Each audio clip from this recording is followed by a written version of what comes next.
Our second session today is focusing on cover letters. We talked about sort of the foundational document being the CV. It's where all the information is ultimately going to go. The cover letter highlights the most important information about you and about your background, your scholarly achievements, your research, your teaching, and forefronts that to the reader. So if they don't want to, again, read all the other documents, the cover letter should provide that insight.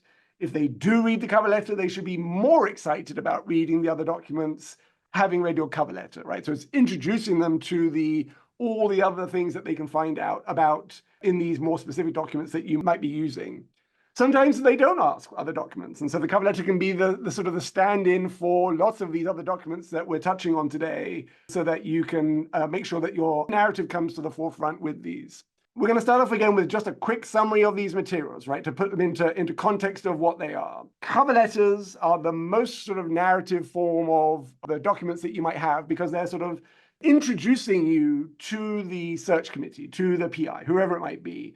There's a sense that these are very personal documents in terms of you get to guide the narrative. There's not a lot of structure necessarily that you have to follow with a cover letter. You know, the CV is not the best document in the world. It's a terribly designed document, but at least it's structured and you kind of know what sections are out there and sort of, you know, the general order of things. The cover letter is much more open. And so it's much harder to write sometimes because there's multiple ways of doing it. But at the heart of it, it's still you. It's still you introducing yourself and your abilities and your impact and your sort of scholarly identity to an audience. And so making sure that your voice is part of that is going to be a key aspect of what you're doing. These are just, you know, things that you can be thinking about. You know, as I mentioned, if someone's reading your cover letter, they want to know, why are you the best candidate for the role? They want to know what your other documents are going to say about you. If I read your cover letter first, you know, I want to know where it's going to take me moving forward. And then I also want to know why there's a fit. If I'm the reader of this document, why is there a fit between you and the institution? What do you bring? What do you gain, right? So these are some of the things that the cover letter does well in terms of highlighting what's going on. So the cover letter, as we mentioned last time, sits right over all of these documents. It sort of ties the best parts of every one of these documents together in a meaningful way. We talked about customizing and how I think there's an opportunity to customize all of these, but the cover letter really is the one that you want to customize the most. So not just changing the name of the institution, you know, crossing out one institution and adding another one in, but really thinking about what's at that institution, thinking about the way that they teach or the way the department does research, thinking about who their students are, thinking about what resources might make your research be more successful if you are a faculty member at that institution, right? There's an element of doing a little bit of a deeper dive into who they are so that you can position your skills and what you bring effectively, and they can see the value in you much more directly. So let's think about some general guidelines, knowing that there are no actual guidelines here. So 1 to 3 pages is probably sort of the area in which you're going to be sort of focusing on. Now, if they're asking for a teaching statement, a research statement, a diversity statement, evidence of excellence in teaching, you know, all these other documents they can ask for, your cover letter might shrink a little bit because more of that information is going to be captured in those other documents, right? So you don't want to say the same thing twice in 2 different documents. You always want to sort of hint at one and direct it to another. If they only ask for a CV and a cover letter, then your cover letter may grow because you definitely want to still make sure that you're identifying your research capabilities and your teaching abilities and, you know, your service opportunity, you know, the service work that you've done in different ways, your academic service, so that it's going to fluctuate. Sometimes institutions are sort of nice because they'll say, you know, a 2-page teaching statement, a 1-page letter of interest or a cover letter, same thing. So, you know, if they give you specific directions, you want to follow those as well. Letterhead. There's been a lot of discussion about the importance of letterhead. You know, I think it's perfectly fine to include letterhead. I don't think it's magical in any way, shape, or form. But if you are using letterhead, I would just use the sort of the big part. So for this Annenberg here, just the big part at the top. I would not include the address or the phone number or the fax number. You definitely do not want search committees faxing your department with information about your application. So you don't need all those address things. You're not actually writing a letter that's going to go in the mail, that's going to be sent to them, right? You're going to be emailing it or uploading it. So just the top part is fine for letterhead. And then you don't need it on multiple pages of a cover letter. So if you have a letterhead on the first page of a cover letter, you do not need it on the second page. It really is just that first page. I've seen some people write letters and other documents like teaching statements sort of double-spaced, and that sort of invites this idea that people are going to give you feedback on it. So single space throughout is going to be important. And then formatting and style, the only sort of main guideline I think I would have about formatting and style is that you want to be efficient with your space in terms of, and I'll show you an example of, a cover letter that starts midway down the page because you have lots of stuff in the header is probably not necessarily helpful. But you also want to be consistent across all your documents. So let's say you're submitting 5 different documents and they all look subtly different margins, different fonts, different sizes. It doesn't make it a cohesive experience for the reader, right? So no one's really going to notice how the document, what your margins are, your fonts are, but you will, and you'll want these documents to sort of talk to each other internally so that there is this cohesive narrative going throughout. So here's an example of a letter sort of based on letters I've seen where with a letterhead and an address and their address, the letter sort of starts halfway down. And so obviously this is going to mean that you're going to run into multiple pages of a cover letter because that space isn't used effectively. Now, again, you don't need street addresses these days. You are not actually writing to people, even though that's traditionally how letters are done. So you can just list the school name and the department. You can just list city and state if you want to sort of identify where you're from. You definitely want a phone number. You definitely want an email because you want them to contact you, but you don't really need street addresses. And if you started like this, then obviously the Dear Search Committee part would start much higher up in the letter so that you're making a better impression on the first page, right? Because otherwise on the left-hand side, the example there, there's a lot of empty space before you actually get to the content, and search committees want to get to the content pretty quickly. At the heart of it, a cover letter is trying to answer the question, why should we hire you? And why do you want to work here? Those are sort of the two questions, because the why do you want to work here isn't really captured in any of the other documents as much, right? So specifically, that part of it is something that you'll want to speak to at some point in the cover letter. Within your materials and within the cover letter, you're also answering these questions, right? Why is your research impactful? Why is it publishable? Why is it fundable? That's sort of at the heart of lots of questions about your research.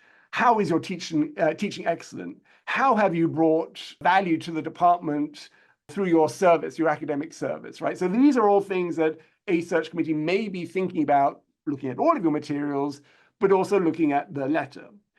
More specifically, though, for a cover letter, they're also going to be thinking about the fit question, right? So does your research, does your teaching and your research fit that institution, fit that department in different ways?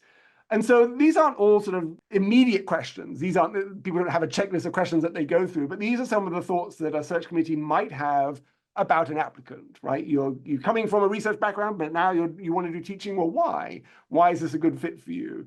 The students that we have here might be very different from students at Penn or other places. How's that going to work for you, right? So these are all sort of questions that in an interview might come up as part of a conversation, but they're also trying to get a sense of just by looking at your application materials too. Will our institution be able to support your future research in terms of the faculty, the resources that we have? That's a key one, especially for research-focused roles that you might be applying to, right? They want you to be successful. If you become an assistant professor, they want you to get tenure. And so they want to make sure that you can see value in the institution, the department, to be able to do the best research that you can do so that you can publish and can get tenure and can increase the impact of that department or that school.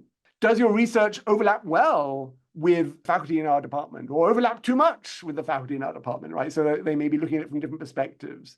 Maybe these last two questions are harder to get a sense of, right? You may be applying for jobs in places you've never been before, or at institutions that you don't know about, and they might want to know why that is, or they may not really care as long as you bring value to that school. But they are thinking about that as well. Do you offer things to the faculty? You may not know the answer to that question because you don't know the faculty yet, but you can certainly do a little bit of a deep dive into who they are and what their backgrounds are and what awards that they've received for what, and just sort of understanding where they're all coming from, because that might help you identify something that you can talk about as you are highlighting your experiences. In terms of a structure then of a cover letter, and I'm trying to be broad here because there is no one way of doing this. These are just sort of thoughts that you can have. Generally speaking, you're going to have an opening paragraph that says, I'm applying for this particular position, right? So they need to know what it is that you're applying for right up top.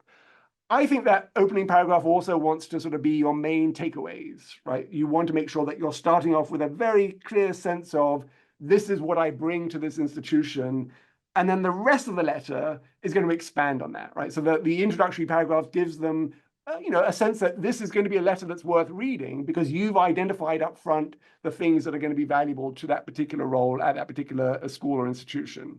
The main paragraphs that follow, of which there may be many, several, are going to be prioritized based on the nature of the role. So you may start off with a research-centric set of paragraphs for a research-intensive role. You'll probably want to start off with a teaching-centric paragraph for a role that's primarily focused on teaching, right? So you want to adjust the structure of the letter as well. Service, academic service typically will happen towards the end of the letter in both cases. It is important. It is important to highlight the extra value that you add through the work that you've done, but it's not the reason that someone's going to interview you. Your academic service is always the sort of the icing on top of your research or your teaching. Then the final paragraph, once you've demonstrated your scholarly abilities, your research, your teaching, your service, that's when you can talk about how this institution, the department, is a good fit for you and how you would bring value to that particular department by sort of summarizing some of what you've said in the main body and sort of restating that through the lens of, at this institution, this is what that will look like. So that final paragraph answers the question, why do you want to be at this particular institution here? So let's think about then what this can look like in terms of structuring these different sections. So the opening paragraph, again, I'm applying for the position of assistant professor that was advertised on the Chronicle for Higher Education. It doesn't sound like the most interesting thing, but it is the most important thing to state. They may have multiple positions in their department or not. It's just helpful for them to know where you saw the position and what position you're applying to. You do want to provide a sense of who you are right now. I am a postdoc, I'm a PhD candidate, I'll be graduating X, just so that they have a sense of that. If you want to name drop faculty members, your advisor, your PI, that's a good place to do that because, again, that does count, for better or worse, for things in the academic environment. Then you want to drop in the things that perhaps are most important about what you bring to that role. So if in the job description, they talk about wanting someone with a particular expertise, a research background, the ability to manage a program as well as teaching and doing research, you want to talk about those things that you might have that are the best fit for that particular role. So right from the beginning, they know that there's something that's worth looking at here. You don't want to mention those things, at the end of a second page of a cover letter. That's the first time I see that you actually bring a lot of skills to the role, because I may not get to the end of the second page for whatever reason, right? So stating it up front and then expanding on it in the rest of the document is a really great way of doing that. Publications, funding, these are all things that can be mentioned, highlighted in that opening paragraph, just to draw attention of the reader to the value that you bring. You are applying to be, if you're applying for a faculty role, you're applying to be sort of an equal to the people that are reading it, right? You're going to be one of their peers. You're not going to be a student anymore. And so trying to make sure that the language that you're using sounds confident, I think, is going to be important, right? So I'm completing my PhD under the supervision of, or I am currently a doctoral candidate preparing to defend. These things sort of make you sound just a little bit more student-like, whereas I think you can sort of tweak it slightly by, changing the language, altering the way that you write about it, so that it's easier to highlight the fact that you are a scholar who is going to be a faculty member. So thinking about the language and making sure that it's stated confidently is going to be part of the way that you are positioning yourself for these opportunities. Okay, let's look at a few examples. Again, these are not good or bad examples. It's not how it works. I'm just going to point out a few things that I saw from some of these examples here. So in this particular role, I'm currently a candidate working under, right? So this word of under is a hard one to sort of, to visualize. It's not that you're necessarily working with, but you can sort of talk about that slightly differently. I plan to defend my dissertation, so I plan to. So I think you can be a little bit more confident. I will defend my dissertation in April. You don't know that for sure, but that's what your expectations are. I believe that my research makes me a strong candidate. So you don't want things to happen to you. My research makes me a strong candidate. Your research is you, right? Through my research, I am a strong candidate. So you want to make active statements, and you want to make sort of statements where you are the actor, the actress in the narrative. And you want to avoid too many belief statements, because I may not share that belief as the reader unless you've also provided some evidence of what you're basing your belief on, right? So just a few things to sort of highlight here. Here's another one. This job caught my attention as a great fit for my background and skills. I am impressed with the innovative research. Portland State University's commitment to liberal arts resonates deeply for me. The challenge here is that this is what I would typically have as the last paragraph of a letter, because all of these statements here are about how this person is excited by this. They think this is a good fit for me. This resonates with me, but it doesn't tell the institution what they will do for the institution, right? And from the institution's perspective, their first goal is to find the person who brings value to that department through their research, through their teaching, right? So they want to know what it is that you're bringing before they're interested in knowing how this fits with you. So this type of paragraph, I would shift from an opening paragraph down to that final paragraph once you've identified, that you bring value to that institution. I'm extremely interested in a faculty position. I believe my focus, together with my emphasis on interdisciplinarity, makes me an ideal fit. So again, makes me, things happening to you. This emphasis on interdisciplinarity would need to be expanded on in the main part of the letter, right? So if you're mentioning in the opening paragraph, you're signposting that you're going to be talking about this, and then you'll want to sort of expand on that with an example through the research paragraph to make that come to life. Anything that you're highlighting in the opening paragraph, you're going to find a way to give more information on moving forward.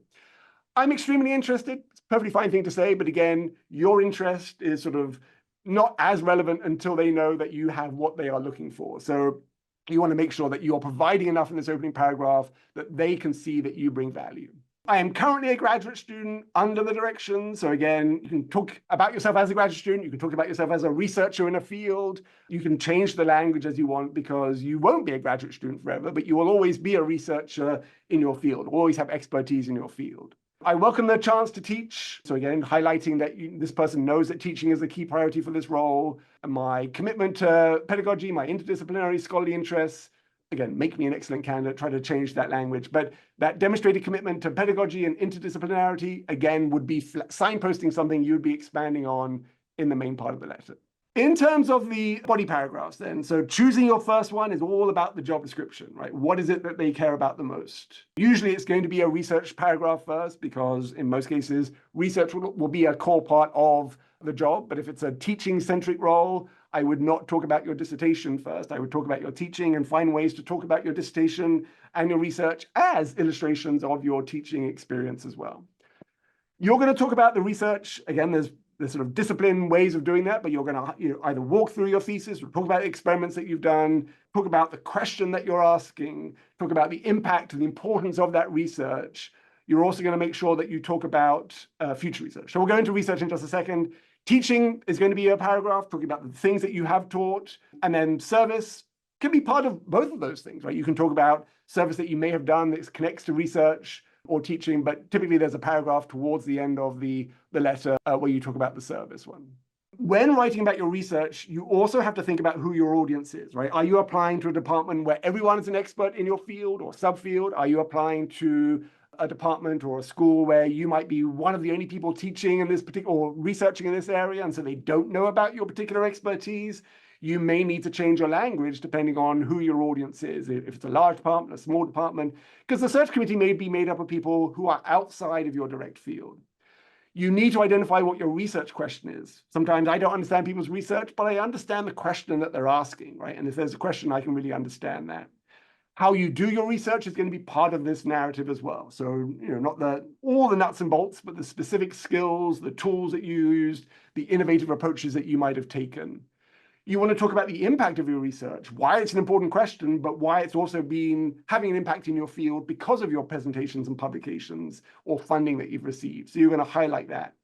You're also going to want to talk about future research plans, right? So you can't just talk about the things that you've done, because people are going to hire you not based on what you've done, but based on the potential of what you will be doing in terms of future research, especially if you're applying for a research role and it's a tenure track role. You need 6 more years of research plans, clearly thought out in your head, and you need to be able to hint at that in your cover letter and in your research statement as well. Trying to avoid the passive language that sort of sneaks into it, right? The unique expertise I've gained developed me into a scholar, enabling me to publish, right? Nothing is enabling you to publish. You are the publisher. You are the person who's doing this, right? And so taking credit for that and putting yourself out there in more direct ways. Again, you may not like this language, and academia sort of tends to sort of focus on not putting yourself at the forefront. The academic we did this research. Again, I would change the we to I, because they're not hiring a we, they're hiring an I. So you have to sort of advocate for yourself in a lot of these ways, but don't let too much of that passive language sort of sneak in there. These are just sort of things I pulled from various cover letters, ways that people have begun to talk about their research, just as an examples of how these paragraphs get started. I think the key part of here is that some of these ones towards the end integrate the funding aspect into it. Now, I've received this funding, I've received this award to do the research. And you can see then that people are connecting, how other people have viewed their research when they talk about their own research. You don't need funding, you don't need awards to talk about your research effectively. These are just different examples of the way that people have highlighted the interconnection between, what they're doing, but also how that has been recognized in their field. Future research, again, there should be a paragraph that's clear here, might identify immediate short-term goals, might hint at longer-term goals, especially if there's no research statement that's asked for. You definitely want a very robust paragraph here that sort of talks about the fact that you have a clear idea about where this research is taking you next. Again, these are just quotes from people as they talk about, their research moving forward, some very clearly identifying what the next steps will be, some talking more in broader terms what that might be. But having the confidence that you know where you're going is important because the search committee will want to see that, right? No one's going to be able to hold your hand through your future research. They want to know that you have the ability to sort of advocate for your own research needs for the next 5-10 years. Teaching paragraphs. So again, you're going to pull from your teaching statement or philosophy, you're going to sort of hint at what that document talks about. You're going to give a smaller example in the cover letter so that when they read the teaching statement of philosophy, there's more information that they can be there. You might identify your teaching philosophy as a whole, sort of in a sentence or two, and then point to an example of what that has looked like in one of the classes that you've taught or something that you've done to show how that philosophy comes to life.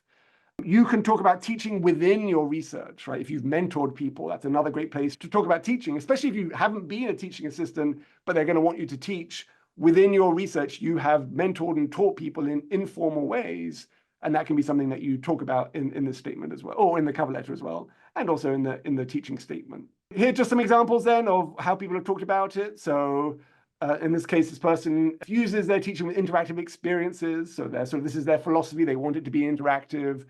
They're excited to teach these courses, right? So now they're listing courses. These could be pulled from the job description so that the person reading this knows that you know that you're going to be teaching these courses. In the physics department, I can teach all of the courses, introductory courses. In the chemistry department, I can do these ones. And in this case, I can bring a new course on my field, such as bio-nanoelectronics.